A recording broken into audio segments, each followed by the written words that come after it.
PT PAL Indonesia menyatakan siap membangun kapal induk jenis landing helicopter dock pada 2027. Meski persenjataannya perlu kerjasama dengan luar negeri, desain kapal tersebut 100% buatan dalam negeri. Proyek ambisius tersebut tinggal menunggu persetujuan dan komitmen pemerintah. Lantas seperti apa spesifikasi dari kapal induk ini? Wacana itu diungkapkan Direktur Teknologi PT PAL Indonesia, Briljan Gazalba, saat menerima kunjungan eksplorasi industri pertahanan nasional ke PT PAL Indonesia di Surabaya, Jawa Timur pada Rabu 25 Juni 2025. Kunjungan diikuti antara lain oleh Kepala Biro Informasi Pertahanan Kementerian Pertahanan Brigadir Jenderal Frega Wenas Ingkiriwang dan staf khusus Menteri Pertahanan Deddy Corbuzier.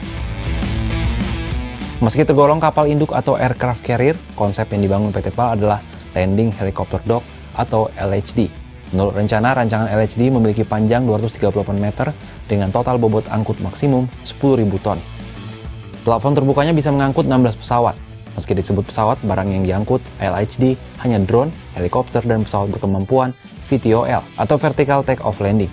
Di sisi lain, Briljan tak bisa menjamin tingkat komponen dalam negeri LHD akan langsung tinggi, sebab PT PAL memprioritaskan penguasaan teknologi dengan cepat. Apabila produksi LHD meningkat, maka komponen lokalnya juga bertambah. Brigjen Frega menyambut baik optimisme industri pertahanan. Ia mengatakan terobosan dari sisi industri, termasuk wacana kapal induk jenis LHD sangat diperlukan. Frega berharap kehadiran industri ini membantu pengembangan alutsista TNI. Tentunya untuk bisa mewujudkan ini bukan hanya dari Kementerian Pertahanan sendiri yang memang sebagai pembuat kebijakan untuk menerjemahkan visi dari Presiden Prabowo, tapi kita juga butuh komitmen dari industri pertahanan strategis. Nah, seringkali industri pertahanan strategis fokus kepada orientasi profit. Nah, sehingga di bawah kepemimpinan Pak Prabowo dan Pak Safri, kita berupaya untuk menyelaraskan bahwa industri pertahanan strategis seperti PT PAL, Dahana, dan beberapa industri pertahanan strategis lainnya itu adalah juga pejuang kedaulatan. Walaupun mungkin tidak terlihat, karena apa yang diproduksi itu digunakan oleh penjaga kedaulatan TNI.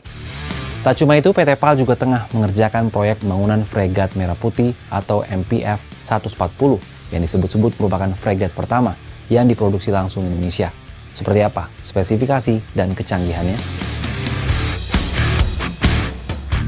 Fregat Merah Putih dibangun berdasarkan pesanan Kementerian Pertahanan RI dan diklaim sebagai satu dari 4 fregat jenis Arrowhead 140 yang tengah dikembangkan di dunia. Fregat Merah Putih memiliki panjang 140 meter dan bobot penuh hingga 6.626 ton. Kapal ini mampu melaju dengan kecepatan maksimum 28 knot dan jangkauan pelayaran sejauh 9.000 nautical mile. Kecepatan ini melampaui kapal fregat dari negara lain seperti Filipina, yakni 16 knot, dan Uni Emirat Arab, yakni 20 knot. Fregat ini bersenjatai 64 peluncuran rudal vertikal atau Vertical Launching System yang memuat rudal permukaan udara dan permukaan ke permukaan, 2 set torpedo anti kapal selam, serta sistem Close-in Weapon System atau CIWS kaliber 35 mm yang mampu menembakkan 4.000 hingga 5.000 peluru per menit. Hingga pertengahan 2025, pembangunan kapal telah mencapai 66%. Kapal ini masih menanti pemasangan sistem tempur dan sensor atau SEWAKO yang akan dipasang usai peluncuran pertama. Kapal ini ditarget rampung pada 2027. Dengan optimisme PT PAL dan dukungan penuh Kementerian Pertahanan, masa depan industri pertahanan Indonesia tampak semakin cerah. Namun apakah langkah ambisius ini akan sepenuhnya terwujud sesuai target? Kalau menurut Sobat Kompas, gimana tanggapannya?